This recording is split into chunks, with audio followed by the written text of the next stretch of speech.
అది CID office అయినా అదేవిధంగా సింగరేణి హెడ్ ఆఫీస్ అయినా ముట్టడించాల్సిన అవసరం ఉంది. కాంట్రాక్ట్ కార్మికుల దోపిడీ అంతా ఇంత కాదు, ఇవాళ మామూలుగా లేదు. ఇదే సింగరేణిలో సులభ్ కార్మికులు పనిచేస్తారు.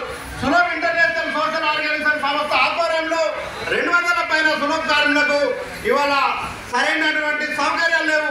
ఈఎస్ఐ లేదు, పిఎఫ్ లేదు, పక్క కాంట్రాక్ట్ కార్మికుకి ఇచ్చినట్టు బోనస్ ఇవ్వడం లేదు. దాని మీద ఐఎఫ్టీ తీవ్రమైనటువంటి పోరాటం చేస్తుంది. అయినప్పటికీ ఇంకా చేయాల్సినటువంటి అవసరం ఉంది. అదేవిధంగా కాంట్రాక్ట్ కార్మికులకు ప్రధానంగా భద్రత లేదు. మేము ఈ మధ్య కాలంలో కొన్ని ప్రభుత్వ రంగ సంస్థలైనటువంటి హాస్టల్స్, ఎస్సీ బీసీ హాస్టళ్ల సంఘాలు నిర్మించడం జరిగింది. ఆ హాస్టల్ కార్మికులకు మీరు నమ్ముతారో నమ్మరో ఇక్కడ ఉన్నటువంటి కార్మిక వర్గం ఇవాళ 8 నెలలు, 9 నెలలు, 10 నెలలు, 15 నెలలు వేతనాలు రానటువంటి పరిస్థితి ఉంది. పోరాటం చేసేటటువంటి పరిస్థితి లేదు, సమ్మె చేసేటటువంటి పరిస్థితి లేదు. అదిరింపులు, బెదిరింపులు, కాంట్రాక్ట్ల తొలగింపులు ఇవాళ తీవ్రమైనటువంటి పరిస్థితిలో ఇవాళ కాంట్రాక్ట్ కార్మికులు ఆర్థికంగా కొట్టుమిట్టాడుతున్నా కూడా ఇవాళ ప్రభుత్వ రంగ